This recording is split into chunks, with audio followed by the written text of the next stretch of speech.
Assalamualaikum warahmatullahi wabarakatuh. Kami dari Grup R Kumpulan 6 terdiri daripada 5 orang ahli iaitu saya sendiri, Nur Wahidah binti Ramin, Muhammad Zahid Akmal bin Muhammad Azmi, Nur Khalijah binti Abdullah, Hasimah binti Hussein dan Nur Akilah binti Adnan. Kumpulan kami akan menerangkan asas falsafah dalam pembentukan falsafah pendidikan kebangsaan. Konsep dan pengertian falsafah. Falsafah dalam bahasa Inggeris adalah filosofi. Filosofi berasal daripada philon, mencintai, dan sophia, kebijaksanaan, the love of wisdom. Oleh itu, falsafah ialah mencintai kebijaksanaan. Menurut Kementerian Pendidikan Malaysia 2015, falsafah ialah satu cubaan untuk mencari kebebasan dan merupakan satu kajian yang komprehensif, holistik dan logikal ke atas pemikiran manusia dalam bidang agama, sastra, sains dan pendidikan. Falsafah adalah bidang ilmu yang mempunyai 4 cabang yang berbeza tetapi saling berkaitan. Setiap cabang falsafah berfungsi untuk menyelesaikan persoalan yang berbeza. Cabang falsafah yang pertama adalah metafizik, iaitu realiti atau kewujudan. Antara persoalan yang sering timbul mengenai metafizik adalah apakah alam semesta, kehidupan, kebebasan. Cabang falsafah yang kedua adalah epistemologi, iaitu teori pengetahuan atau perihal mengetahui. Persoalan-persoalan yang sering timbul adalah apakah yang akan diketahui, bagaimana kita mengetahui, apakah sumber pengetahuan, sejauh manakah ia boleh dipercaya. Cabang falsafah yang ketiga adalah aksiologi, iaitu nilai estetika dan nilai etika. Antara persoalannya adalah apakah hakikat kebagusan, apakah yang patut diutamakan, apakah yang patut disukai, apakah yang patut menjadi cantik dan apakah rasa yang bagus. Cabang falsafah yang terakhir iaitu logik. Logik adalah penyelesaian kepada falsafah Islam, falsafah Barat dan falsafah Timur. Baiklah, terima kasih diucapkan kepada saudari Wahidah. Seterusnya saya akan menerangkan dengan lebih mendalam berkenaan 4 cabang falsafah yang kita dapat lihat di sini, itu metafizik, epistemologi, aksiologi dan juga logik. Jadi yang pertama ialah metafizik. Okey, bila kita nyatakan metafizik, ianya merupakan satu cabang falsafah yang mengkaji tentang perkara-perkara sifat realiti. Fizik bermaksud sesuatu yang nyata. Okey, berasal dari nama tajuk metafizika dalam karya prinsip pertama iaitu selepas fizik. Okey, contoh soalan yang umum adalah apa itu alam semesta? Adakah Tuhan itu wujud? Jadi secara keseluruhan, metafizik tidak dapat dinafikan bahawa persoalan-persoalan tersebut sukar untuk kita mencari jawapan dengan hanya merujuk kepada dapatan eksperimen ataupun kajian saintifik. Cabang yang kedua ialah epistemologi. Jadi dekat sini kita ada 3 bahagian utama iaitu empiricism, rationalism dan juga materialism dialektikal. Empiricism secara amnya merupakan pengetahuan yang diperolehi atau berdasarkan pengalaman. Sesuatu tu perlu dilakukan dahulu dan daripada hasil kajian tu kita akan mempelajari sesuatu. Dari segi rasionalisme pula, ianya bermaksud kaedah penyelidikan dan uji kaji yang menyatakan bahawa akal adalah sumber utama pengetahuan.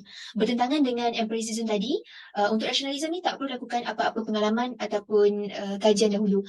Hanya perlu fikir dan terus buat kesimpulan. Bagi materialism dialektikal pula, ianya melibatkan kedua-dua aspek tersebut, iaitu proses interaksi antara tesis, antesis untuk menghasilkan sintesis untuk menyelesaikan masalah proses ilmu secara saintifik.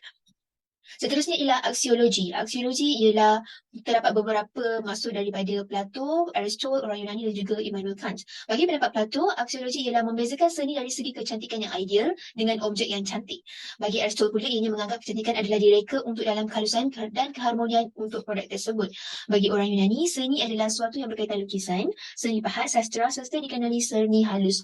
Tapi bagi Immanuel Kant, seni itu bukan sahaja persepsi kecantikan intuitif sahaja, malah ia juga penglibatan penilaian yang subjektif. Jadi kita dapat lihat di sini bahawa Immanuel Kant punya pendapat merangkumi keseluruhan pendapat yang lain. Itu ianya melibatkan bukan sekadar luaran saja tapi juga daripada sudut-sudut dalaman kesenian itu sendiri. Okey, seterusnya aksiologi juga mempunyai nilai etika dan juga nilai estetika. Yang sebagaimana kita sedia maklum, etika selalu dikaitkan dengan perbuatan seseorang, moral dan juga nilai-nilai murni. Ianya dikenali sebagai falsafah moral, mengkaji tentang nilai-nilai moral, prinsip moral, tingkah laku dan sikap murninya. Bagi nilai estetika, ianya mengkaji tentang nilai-nilai kecantikan dan kesenian.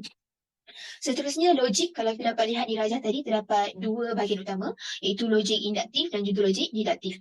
Okey, kalau logik deduktif ialah merupakan keputusan yang diambil daripada pernyataan bermula sesuatu yang umum iaitu daripada cabang falsafah seperti metafizik kepada yang lebih khusus iaitu logik. Secara umum kemudian menurun kepada yang lebih mendalam. Bagi logik induktif ialah keputusan yang diambil daripada pernyataan sesuatu yang khusus yang paling asas iaitu daripada logik, sesuatu yang fikir logik dulu kemudian berakhir dengan sesuatu yang umum seperti cabang falsafah metafizik.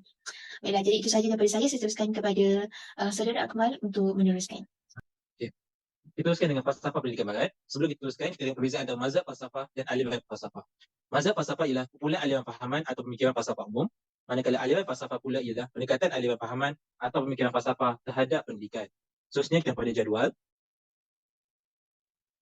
Jadual akan menunjukkan lahirnya beberapa falsafah selari dengan peredaran zaman. Dan setiap falsafah tersebut mempunyai ciri dan fokus tersendiri berdasarkan tokoh-tokoh yang ada pada zaman tersebut. Seterusnya kita pergi kepada pendidikan tradisional. Dalam pendidikan tradisional, wujudnya falsafah tersendiri iaitu falsafah pendidikan tradisional terbagi pada dua, iaitu perennialism dan essentialism. Perennialism berasal daripada realism dan ahlinya mempercayai bahawa mengajar nilai dan ilmu yang sejaga dan abadi adalah tujuan utama pendidikan. Maka segala ilmu pendidikan yang berkaitan dengan yang mampu meningkatkan kemahiran diri seperti matematik, sains akan diutamakan.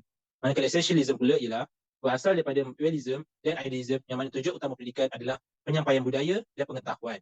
Jadi mereka fokus kepada 3M, iaitu membaca, menulis dan mengira. Dan ilmu yang berkaitan dengan 3M tersebut akan diutamakan. Terus kita pergi pada pendidikan moden. Pendidikan moden iaitu falsafah pendidikan moden terbagi pada 3: progressivism, pragmatism dan reconstructivism.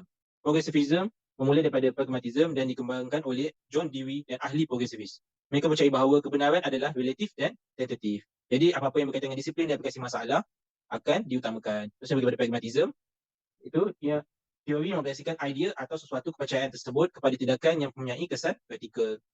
Jadi ilmu berkaitan dengan logik, sains, agama yang mencari kebenaran akan diutamakan. Dan akhir sekali reconstructivism. Ianya terhasil daripada progressivism dan mengesyorkan untuk membaiki dan membina semula masyarakat.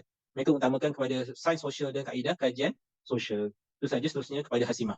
Seterusnya saya akan teruskan dengan falsafah pendidikan Islam. Secara amnya falsafah pendidikan Islam ialah menggunakan kaedah dan idea Islam dalam bidang pendidikan bagi membantu menjelaskan secara pendidikan Islam berfungsi dan perkara-perkara seperti apa erti menjadi manusia, apakah pengetahuan yang penting dan mengapa pendidikan itu penting.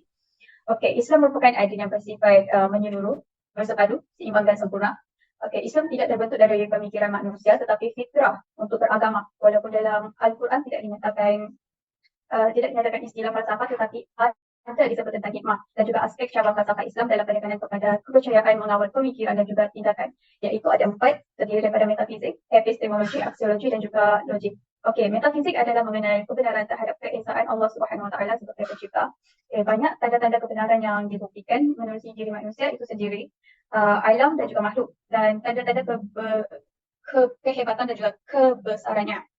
Yang kedua iaitu epistemologi.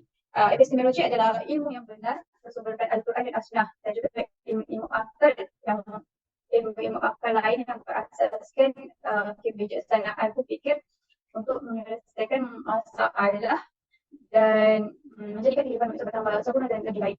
Manakala aksiologi pula merujuk kepada nilai kecantikan yang membentuk watak dan juga akhlak dalam diri manusia untuk mentadbir alam yang serba indah dengan sempurna. Manakala logik untuk mencari kehebatan yang hakiki bagi menangkan beragama dan juga mengenal Allah Subhanahu Wa Taala menurut berdasar pendidikan berterusan diri individu dari segi rohani, intelek, emosi dan juga fizikal yang membawa kepada individu yang beriman, berilmu, berakhlak dan juga bertakwa untuk membina masyarakat yang harmoni, menghormati, saling membantu antara satu sama lain. Next slide.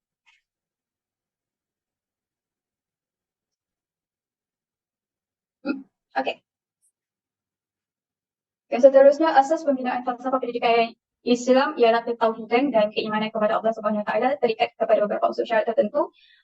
Antaranya sesuai dengan roh Islam, akidah dan juga syariat Islam, dan hendaklah berkaitan dengan realiti masyarakat dalam hubungannya dengan kebudayaan, sosial, ekonomi dan juga politik. Hendaklah disasarkan kepada aspek kehidupan manusia yang berkaitan dengan ilmu pengetahuan dan cabangnya serta pengalaman kemanusiaan. Dan juga bersifat universal berdasarkan faktor sosial, budaya, spiritual, ekonomi, politik, pendidikan, psikologi dan juga sebagainya. Next slide. Hendaklah bersifat memilih supaya sesuai dengan roh Islam, bebas daripada pertentangan, percanggahan antara prinsip dengan kepercayaan yang menjadi dasar antara prinsip ini dengan pelaksanaan amalinya. Didasarkan kepada beberapa contoh yang jelas yang bersifat dinamik, berkembang sesuai dengan perkembangan penyelidikan dan kajian dalam bidang yang pelbagai. Next slide. Menurut Muhammad Kamal Hassan 1987, falsafah pendidikan dalam Islam adalah menyeluruh dan seimbang dalam menekankan konsep-konsep seperti pendidikan seumur hidup, pembangunan seluruh potensi yang meliputi roh, akal dan jasad secara padu mencocoki aspek kognitif, efektif dan volisional dan turut menyampaikan dua fungsi sebagai hamba Allah dan juga sebagai khalifah di muka bumi, memakmurkan alam, kesepaduan dan kesempurnaan iman, ilmu dan amal dan soleh, kebahagiaan hidup dunia dan akhirat. Saya akan serahkan kepada pembentang yang seterusnya. Metafizik Islam menurut Al-Atas daripada Wan Muhammad Noor ialah satu sistem yang menerangkan tentang hakikat wujud dan kewujudan yang sebenar, manakala dinyatakan oleh Al-Atas pada tahun 1980 di mana falsafah pendidikan Islam tidak terlepas daripada membincangkan aspek metafizik yang berasaskan kepada pemahaman terhadap Al-Quran dan As-Sunnah. Seterusnya. Epistemologi telah dibuktikan dengan pandangan Al-Ghazali bahawa ilmu ialah penyingkapan yang melahirkan sekaligus tiada kemungkinan untuk berlaku kesilapan atau kesesatan. Dan menurut Al-Atas, epistemologi tidak mengabaikan peranan indera sebagai mekanisme berkesan untuk memahami realiti yang bersifat empiris. Akal fikiran pula sebagai mekanisme yang berkesan untuk memahami fakta empiris serta menurut pertimbangan logik. Aksiologi. Aksiologi pula. Aksiologi ialah nilai yang stabil kerana ia adalah nilai yang berasaskan akidah Islam menurut Hamdani, Ihsan dan Fuad Ihsan. Aspek aksiologi ini ternyata memberi implikasi jelas terhadap tujuan pendidikan Islam iaitu bagi melahirkan insan yang baik iaitu yang memiliki pandangan hidup Islam yang benar serta menyeluruh. Pandangan hidup yang benar yang menjurus kepada pencapaian matlamat kehidupan insan yang hakiki iaitu pengabdian kepada Allah dan sejajar dengan aspek nilai yang membawa kepada pengabdian insan kepada Allah menurut Al-Atas dan Wan Muhammad Noor. Wan Muhammad Noor juga menekankan bahawa aksiologi menekankan tujuan pendidikan Islam iaitu melahirkan insan yang baik atau insan yang beradab. Kembali kepada slide saya iaitu slide kesepaduan dalam falsafah pendidikan kebangsaan. Sebagaimana yang kita tahu, falsafah pendidikan adalah falsafah yang terbentuk daripada hasil gabungan falsafah pendidikan barat, falsafah pendidikan Islam dan falsafah pendidikan barat moden. Yang mana falsafah-falsafah ini mempunyai cara-cara dan metod tersendiri yang hasil daripada gabungan tersebut terhasillah FPK iaitu yang kita panggil sebagai falsafah eklektik. Falsafah eklektik ialah falsafah yang memilih dan menggabungkan daripada pelbagai sistem dan aliran. FPK adalah dasar pendidikan yang mempunyai ciri gabungan antara pelbagai falsafah yang saya cakap tadi, iaitu falsafah pendidikan barat, falsafah pendidikan Islam dan gabungan-gabungan daripada kesepaduan inilah yang dinamakan falsafah eklektik kerana ia adalah kesepaduan dari pelbagai sistem falsafah yang dipilih. Antara kelebihan FPK ialah ia tidak terikat daripada satu perspektif sahaja. Ini membolehkan kita berfikir dan kita boleh mengembangkan kebolehan individu melalui pelbagai metodologi selain menggabungkan dari pelbagai aspek falsafah kerana dunia bergerak semakin pantas